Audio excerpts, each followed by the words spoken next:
मैं आपको जो ये दो ऑपरेशंस हुए उनको एग्जैक्टली कैसे अनफोल्ड हुए उसके बारे में ब्रीफली बताऊंगा।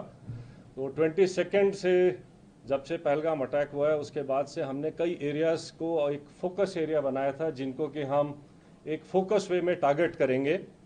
और जैसे हमें इंटेलिजेंस इनपुट्स आ रहे थे कि जो टेररिस्ट ग्रुप्स हैं वो अब बर्फ़ पिघलने के बाद जंगलों में हायर रीचेस में चले गए हैं। और इसको ध्यान में रखते हुए जो हायर रीचेस हैं, जो ऊंचे पहाड़ों में जो जंगल्स हैं, वहाँ पर हमारी डोमिनेशन पार्टीज कंटिन्यूसली डिप्लॉयड थी। 12 तारीख की रात को शोपियां के इलाके में जो काटोहलन फॉरेस्ट है और स्पेसिफिकली केलर के एरिया में हमारे को इनपुट आया कि एक टेररिस्ट ग्रुप वहाँ पर हो सकता है। तो जो पार्टीज़ वहाँ पर डोमिनेशन के लिए पहले से ही डिप्लॉयड थी काफ़ी टाइम से, उन्होंने अपने आप को रिलोकेट किया, उस जगह के ऊपर फोकस होके क्लोज इन हुए। और सुबह के टाइम पे जब उनको वहाँ पर 13th की मॉर्निंग को जब एक सस्पिशियस मूवमेंट दिखाई दी तो पार्टीज़ ने क्लोज इन करके उनको चैलेंज किया।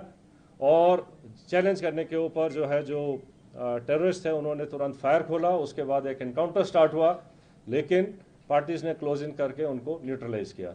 तो ये जो ऑपरेशन था ये हायर रीचेस में काफ़ी ऊंचाई के इलाके के ऊपर हुआ और काफ़ी डिफ़िकल्ट एरिया था जहाँ पर इस किस्म के ऑपरेशन को अंजाम दिया गया।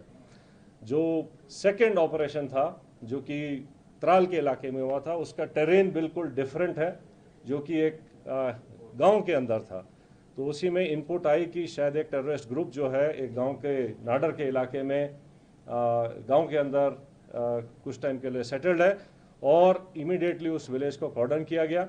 जब कॉर्डन लग रहा था तो ये टेररिस्ट जो है उन्होंने अलग अलग घर के अंदर पोजीशन ले ली और फायर करने की कोशिश की, रादर फायर किया।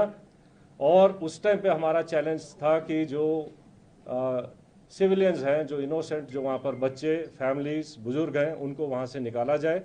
तो पहले उनको सेफली उस जगह से निकाला गया और उसके बाद सिस्टमेटिकली तरीके से सर्च करी गई एक एक घर को, और एक एक करके अलग अलग जगह के ऊपर इन 3 टेररिस्ट को न्यूट्रलाइज किया गया। तो इस तरीके से ये दोनों जो ऑपरेशंस थे ये डिफरेंट काइंड ऑफ टेरेन में हुए हैं। एक जंगलों में और ऊंची जगहों पर हुआ है, दूसरा जो है वैली फ्लोर के अंदर और गांव के अंदर हुआ है। लेकिन दोनों ऑपरेशंस को सक्सेसफुली जो अंजाम दिया गया वो शो करता है कि सिक्योरिटी फोर्सेस टेररिस्ट कहीं भी हों उनको ढूंढेंगे और न्यूट्रलाइज करेंगे।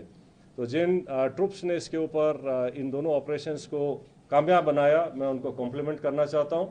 और इसको करने के लिए जो हमारी इंटेलिजेंस एजेंसीज हैं उनके टाइमली इनपुट से भी हमें बहुत इनको कामयाब बनाने में मदद मिली है।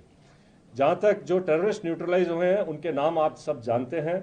इनमें जो सबसे जो शोपियां वाले इलाके में जो था शाहिद कुट्टे, आपको पता होगा कि वो पिछले 2 मेजर टेररिस्ट अटैक में, जिसमें कि हीरपुरा गांव के एक सरपंच को मारा गया था और एक रिजॉर्ट के ऊपर एक जर्मन टूरिस्ट को ऊपर अटैक हुआ था, इन दोनों में इन्वॉल्व था। बाकी फंड रेजिंग और बाकी एक्टिविटीज़ में इसका बड़ा हाथ था। जो उसका दूसरे एसोसिएट था वो भी एक लोकल नॉन माइग्रेंट जो यहाँ के लेबर हैं उनको मारने में इन्वॉल्व थे। तो इसी तरीके से जो इन दोनों जो मॉड्यूल्स को जो न्यूट्रलाइज किया गया है उससे जो है इन तंजीमों को जो है काफ़ी झटका लगेगा और यहाँ पे जो है टेरर एक्टिविटीज़ और नॉर्मलसी लाने में मदद मिलेगी।